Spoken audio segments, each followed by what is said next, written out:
There's so much to that. The feast on December 12th of 2031 will be the 500th anniversary of her appearance to St. Juan Diego. Crazy.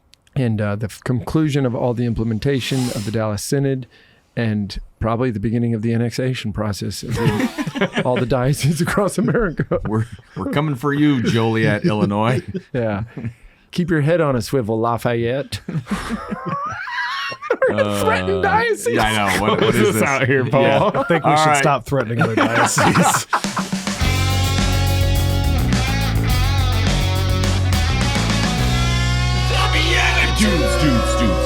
Dudes. Hello, BeatiDudes. Welcome back to another fun-filled Friday episode, a bonus edition of the BeatiDudes, a podcast for Christian men seeking to grow in holiness by learning from and with each other on the way to eternity with the Trinity through fraternity. My name is Paul Kolker, and I'm joined, as always, by my co-host, Nick Bezner. It's a momentum. And Jeffrey Schiefelbein. Momentum more.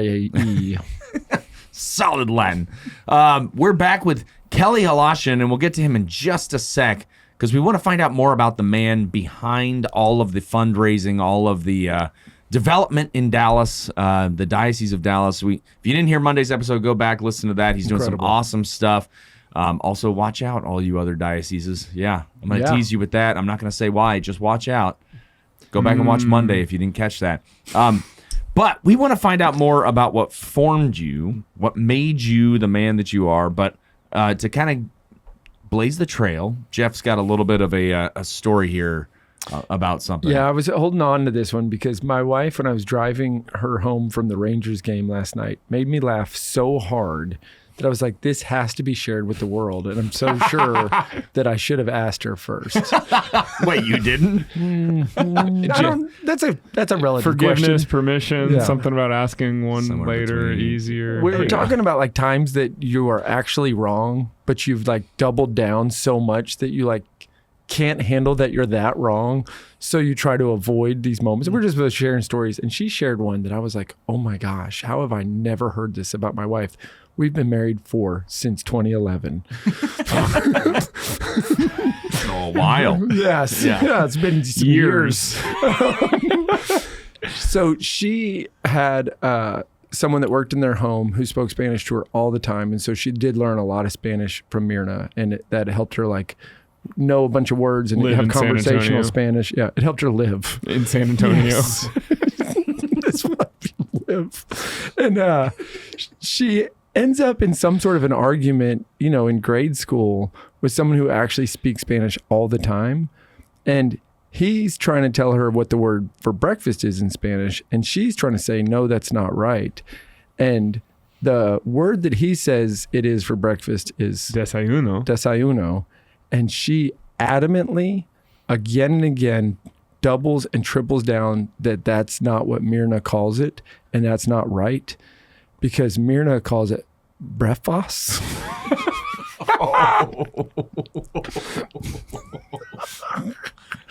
She was convinced that was the Spanish way to say breakfast. Oh, no. And it was just that Myrna couldn't say breakfast, but she was saying it in English. Yep. But Amanda, she told me this, and I nearly swerved off the road. That she was like, "No, it's breakfast." Oh my gosh. Okay, wait. I have a quick similar story. When I lived in Rome for a couple of years, I thought I had a pretty good command of Italian. I did get pretty decent, but thank you. No, but in a moment though of trying to stand up for all of the people who had been waiting in line to get into St. Peter's, because you could see a group of people just starting to encroach near the front and try to cut. Dude, get in line. Yeah. Well, and in fairness, I guess, I'm not trying to make excuses for it, but the Romans say, oh, well, we live here. Y'all are just tourists. And so there was kind of this like, oh, so we can cut kind of thing. But I was speaking to them in Italian, and I was being authoritative. I was like, no. Drawing the line right here. In fact, I'm going to say there's a line. And so I said, scusa, excuse me, right? C'è una figlia. The word for line is fila. I had said, excuse me, there is a daughter. Yeah. Filio, yeah. and they just looked at me weird and kept going into Does St. nobody Peter's. care about the daughter? I mean, it's not the worst mix-up in the world, but it just would have been the weirdest thing for them to hear. Fair. So close. Oh, I That love could have it. been a lot worse. Just like Yes. breakfast. It could have been way worse for sure. Breakfast. But I realized it like moments later. I was like, I said that I shouted, "There is a daughter." I love it.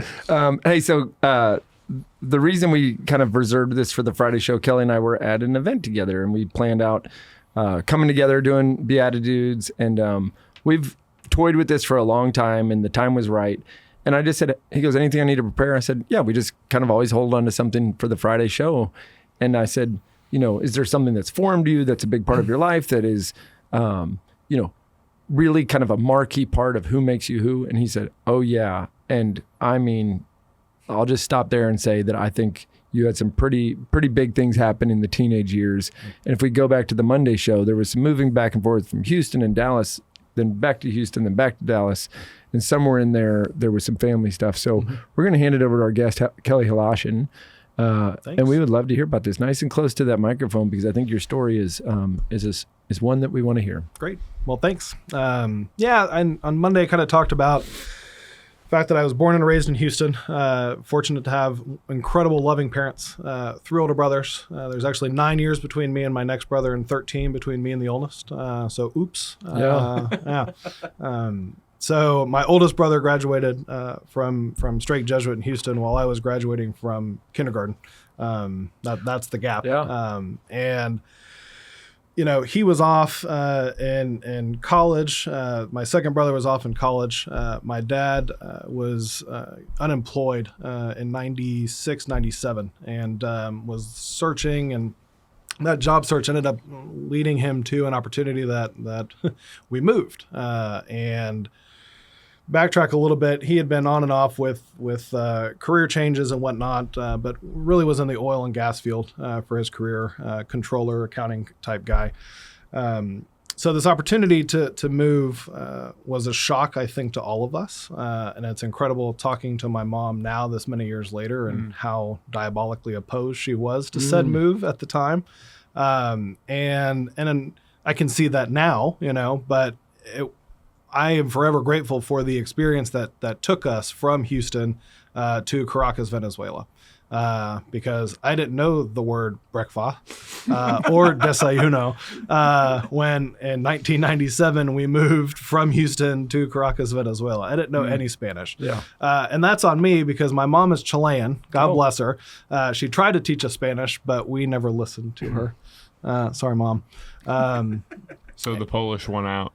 Yeah, the Polish went out. But so we moved to Venezuela, lived in Caracas for about a year and a half. I was at 5th grade, and learned basic Spanish and intermediate Spanish. And it was really fascinating because, growing up in a loud household with the 4 of us, now it's literally my parents and myself, and my brother that was there for a couple of months, but then ended up moving back to the States. So it was really formative in that time, being able to spend that intimate time with my parents, and completely different than the prior 10 years of my life.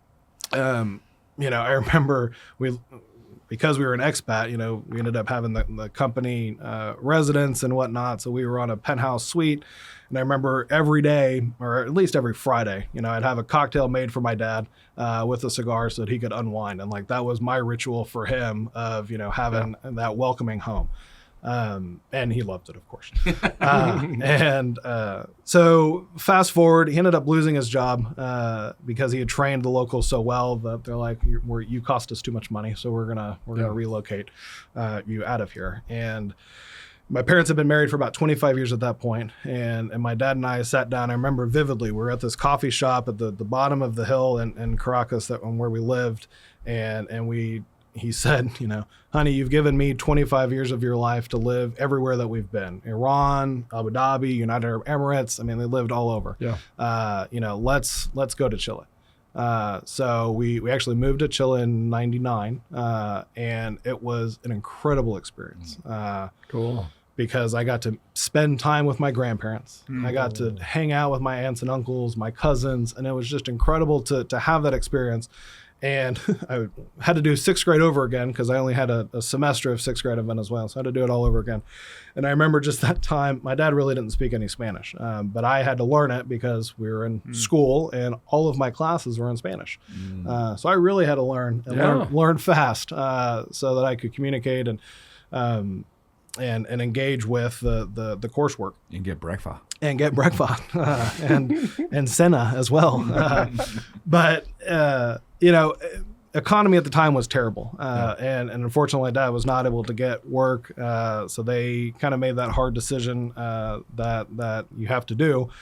And he moved back to the States. And he ended up relocating to Dallas. I had a brother, my brother Pat lived here in Dallas at the time, and he was living overseas. So he had an apartment here in Dallas. So Dad ended up moving into that apartment, basically take care of it while Pat was away.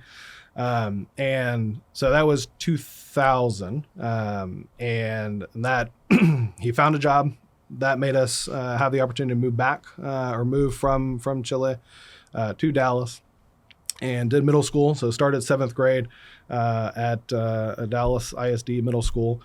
And, but all of that time I really got to spend with my dad, who had been unemployed off and on. And when it was summer break, we'd go to mass, and, he just very, very faithful.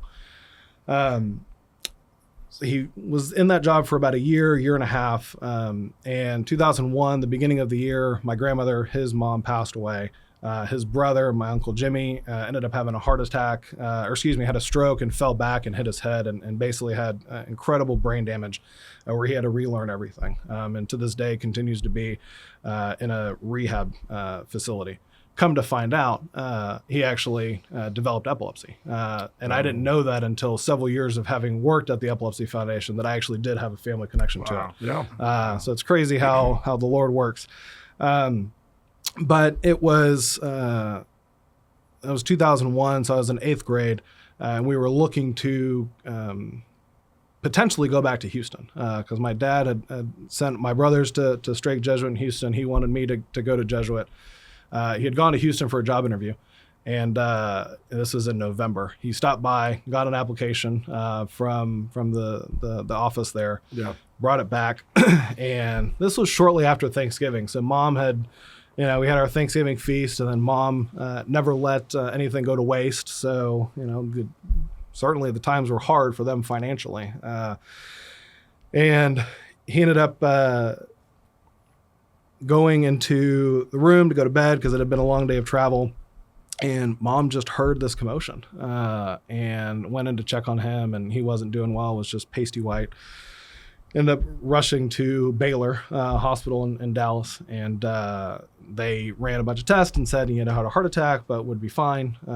About 2 weeks later of being in and out and surgeries and whatnot, ultimately they had said he had another heart attack and a stroke. So it was December 11th that I'd been going to school during this time, and because we kept expecting that things would get better. And so I went to school on the 11th, got to the hospital, and that afternoon they're like, it's not good. And so we gathered as a family. We actually went down to, I think, the chapel down there and prayed a rosary together as a family, and then went upstairs, went to the room, and at that point they're talking about what needs to happen next, and I'm completely oblivious to anything that's going on whatsoever.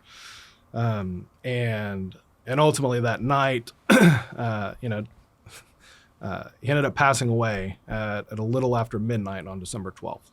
And the deacon that was with us and praying with us and trying to console us, just shared, you should find consolation that and peace that he passed on the feast of Our Lady of Guadalupe. And I did not have charitable things to say as a 14-year-old that had just lost his dad. But his message resonated with me and stuck in my subconscious somewhere for my life. And, from that point, just went through the motions, like did not have a relationship with God. Just, I was going through the motions to be supportive and be there for my mom, who had just lost her husband and come to find out, he would have gotten that job that would have moved us to Houston. Yeah. And we would have moved to Houston. And I ended up getting accepted to Jesuit. And thank God for that, really and truly, because the formation that had already been there with my 3 older brothers going there, the familiarity with the faculty and the staff, many of whom are lifers, and many of them are still there, really helped me in knowing what our family meant to the community, but then also just helping me in my grief and helping to support us as a family.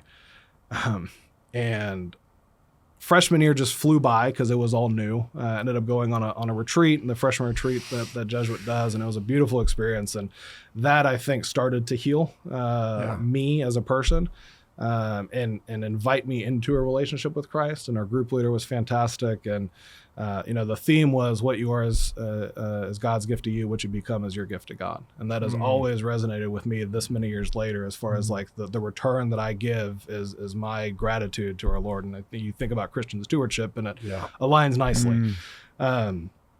But freshman year came and went, and the newness of that kind of faded. And then sophomore year was awful. It was when grief really hit.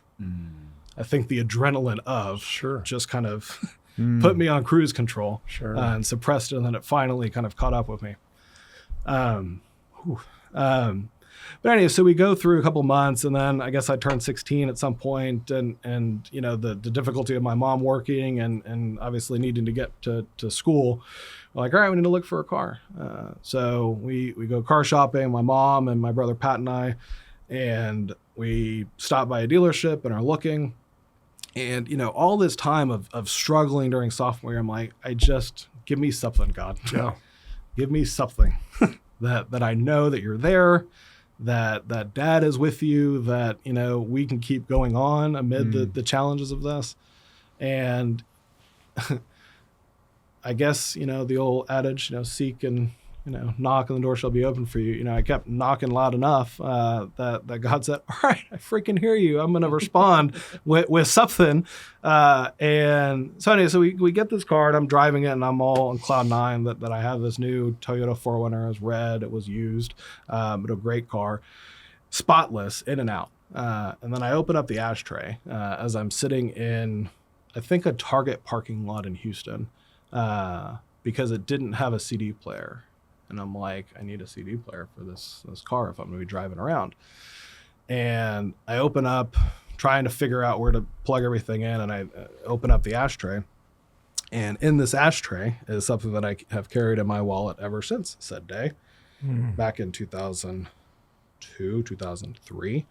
And that just so happens to be an image of Our Lady of Guadalupe on one side, and on the back side was the calendar year 2003, which was the year that was going through that extraordinarily hard time. And I just paused. And you get these goosebumps of, okay, you're okay. Somehow I'm going to be okay. Somehow, whatever that deacon said that night on the lowest point of my life at that point, she was there, and she had always been there, and God had always been there. But seeing this, that epiphany moment, right, of seeing this image and knowing that she had been interceding all this time, was really a foundational moment for me in my faith journey of dealing with the heartache, but now being able to use that for good, and not to bring myself down or fall into that trap of depression that, I was in for quite some time, and was seeking help and had great counselors that were supporting me.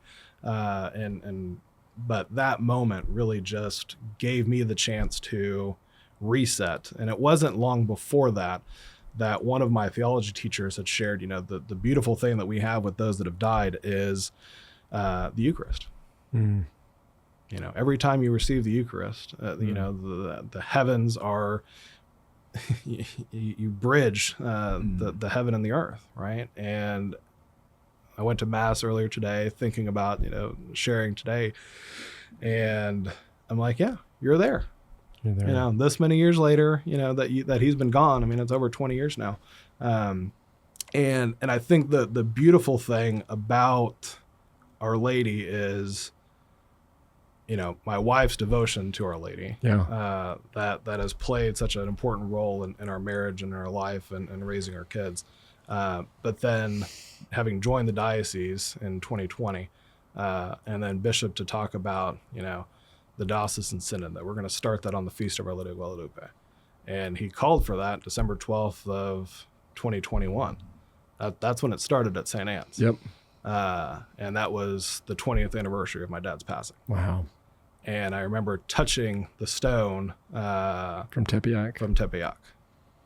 And just saying, God, what you are is God's gift to you. What you become is your gift to God. And I'm like, that I am where I am supposed to be. And while you're working at this diocese, our cathedral becomes the national shrine of Our Lady of Guadalupe last year. Mm-hmm. Yeah, last year. From a deacon saying something that you wanted to punch him Yes. to being the seed that allowed you to know that God and our mother have been with you this whole time. Yeah. That looks like it's an incredible shape for something that was printed in 2003 probably printed in 2002 for a calendar in 2003. Correct, yeah. And you're whipping it out years later. I don't know how many years that is. And Since 2003. since 2003. Thank you. Yes. What can you flip over the back? I'm not going to put my oily paws on this thing. What is that from? I have no Real? idea. It literally, it's a car place? it's like a money order place. It's to send money to Mexico and Central America para enviar su dinero, and has a phone number. And now you know Spanish. And now I know Spanish. Everything is coming together all at once here. Let's see how off we are on the days. Let's see. March. Looking at what date? Yeah. Yeah, we're off. It's not this year. It doesn't line up. How many times? I mean, this story is so powerful when people think about like God's providence in their life, and this faithfulness to keep asking for God. It does line up with 2025. Oh, it's the same days? Yeah. Oh, how funny. There you go. Here we You go. can use that again this year. What day of the week is that? Let me check my Our Lady of Guadalupe 2003 calendar. I will see you. Yes. No, very, very powerful. Wow. Well, Thank and you. I think Your father's name, real quick. Sorry. Stephen Michael. Stephen Michael. Went by Mike his whole Okay. life. Yeah. I think the other, and having shared this talk or shared this story, as a talk on a number of retreats that I led, I'm like, for me, I was blessed that I got this, Yeah. lightning bolt, and got this sign, that doesn't always happen. Sure. But that doesn't mean that God is not there. And it doesn't mean that he's not listening, that Our Lady is not there and interceding and listening. Yeah. That was one instance, So many other times in my life, I'm like, give me something. And there's nothing tangible, right? But the tangible comes in the people in my life, the conversations that I'm privileged to be able to have. Yeah. That's where God's friendship manifests. And certainly manifest in the Eucharist, right? I know, undoubtedly. But in this instance, I'm blessed that I had that particular experience, and that it gave us as a family just that realization that all of the rosaries that he said during his life, and all the times that he asked for her intercession, that she is taking care of him, and again continues to intercede for us. What was it like, just if I can ask this, your older brothers were very much into their adulthood. Yeah. And you're sitting here in one of the most formative times of entering high school as a young man, looking up to your father as a role model, trying to become a man. We fumble our way through that even with the best help around. How did your brothers react to you as a young boy becoming a man in that stage? Very supportive. I mean, I'm very blessed that I have three very, very supportive brothers. And we have our differences, as every family does. But particularly when it comes around this and comes around, mom, I mean, we are very much aligned and supportive of each other. So my dad actually was, my oldest brother was married in 99. So dad was at his wedding. And it was beautiful to see that. Yeah. And have those pictures of dad at one of our weddings, right? And But my third brother, the one I'm age closest to, he made it a point to spend a whole lot of time with Mom and I, especially once we moved back to Houston and lived with us for a while. And that was a blessed time, really and truly, because of just having that support and knowing that there was somebody I could talk to, you know, outside of the Jesuit community that I also had to rely on.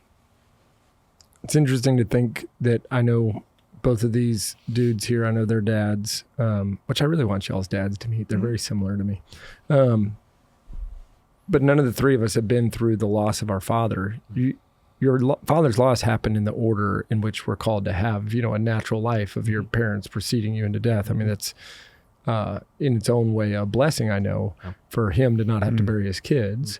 Doesn't make what I'm saying easier or better, but it's really fascinating to sit here and think, like, you know, it's going to happen. You know that you're going to lose these people, but we don't know what it's going to be like for you, especially like you felt like things were going a certain way, and then you hit your sophomore year and you get crushed by something that you thought you were doing okay with. So I think there's a whole lot in this too about unpacking what grief and responsibility, what chapters and changes in our life, and then really why we need to, even though we have our differences, try to bond together with family when we can. I know it's not always simple or even possible in some scenarios, but the fact that your family can be there during that. I'll always say this about my not just my folks, but my brothers and sisters.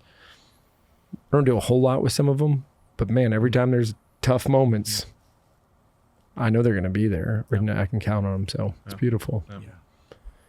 Oh man. Thank you. What a blessing. Thank you. Yeah, Thanks for letting me share. I always tell people, like, if you don't know these stories of how Our Lady of Guadalupe came to Juan Diego, and you don't know what happened in the moment 500 years ago and all the stuff that's happened since then, or if you ever get the chance to just visit and be in the presence of Our Lady of Guadalupe so that you can have that physical experience, there's something very, very special going on. And I feel like it's like a full participation when we get to live the Catholic faith and the Marian apparitions. I used to call them apparitions. They're not. It's another word that I got wrong adamantly. Nice. Just going back to our adamant wrong words. That's something you should know. You know. Ooh. That was a stretch, but I just wanted to bring it full circle. I got corrected in a meeting earlier because I was talking about a stenographer as being somebody who puts jelly on a woman's belly and rubs that thing around on there for sonograms, but they're not sonograms. Stenographers. Somebody who takes notes in court cases. Yep. And then I got that confused with somebody who measures earthquakes. That's a seismic machine. Oh, yeah. You were just... Seismographer. Yeah, you were stuck on the letter S. Is where Iterate. We're just brainstorming here, right? I did memorize the dictionary, just not what the words meant. I just have all of the words. So helpful. Go down the list. So helpful. Genius. Yeah. I just have to hang out with people to keep going. I know the whole English language. I just don't know what it means. Oh, thank goodness. We've been looking for you. If you've made it through 215 episodes, you would believe that statement to be 100% true. We're going to hear that in the comments, I bet. I bet a couple people I know are going to comment about that. I'm just waiting for the super fans that are going to start making the highlight films. Hey, somebody out there in the comments, throw out a word that you think Jeff doesn't know the definition to. Oh, wait, no. You're actually right. No, throw out a definition and see if Jeff can match it to the word. I actually struggle to help Ambrose with his homework. He's in kinder. Because it's a lot of drawing the line. The matching. There's a matcher of things that are green with a brown thing underneath it. And then there's a bunch of words, and one of them starts with a T. And I'm like, T. Trifecta. Trifecta. That's got to be I'll put it to all three of them.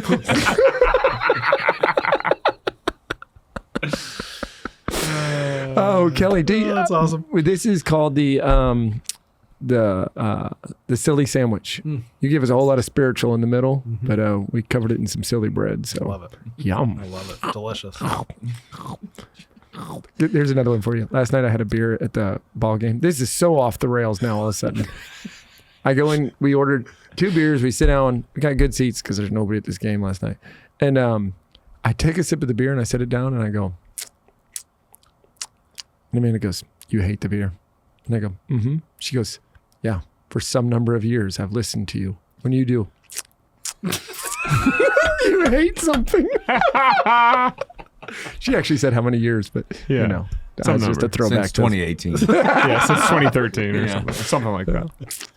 So I'm just going to tell you on the show, if you ever hear me smacking my lips, I hate what you're saying.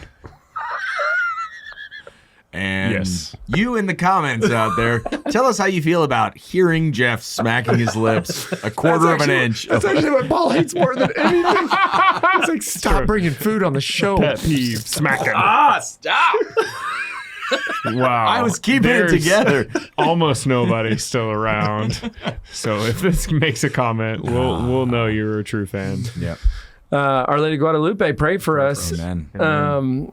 Yeah, there's so much to that. The feast on December 12th of 2031 will be the 500th anniversary of her appearance to St. Juan Diego. Crazy. And the conclusion of all the implementation of the Dallas Synod, and probably the beginning of the annexation process of all the dioceses across America. We're coming for you, Joliet, Illinois. Yeah. Keep your head on a swivel, Lafayette. We're going to threaten dioceses. Yeah, I know. What is this out here, Paul? Yeah. I think we should stop threatening other dioceses. Well, we will see all of you on DallasCatholic.org for continued fundraising for the diocese, and for the rest of you, we will see you in the Eucharist. God bless you. Thanks for tuning in. If you'd like to join us at our undersized table, subscribe to the video version of the show on YouTube by typing @ that's the symbol @, so shift and 2 on your keyboard, @ the _ BeatiDudes on YouTube. We'll see you there.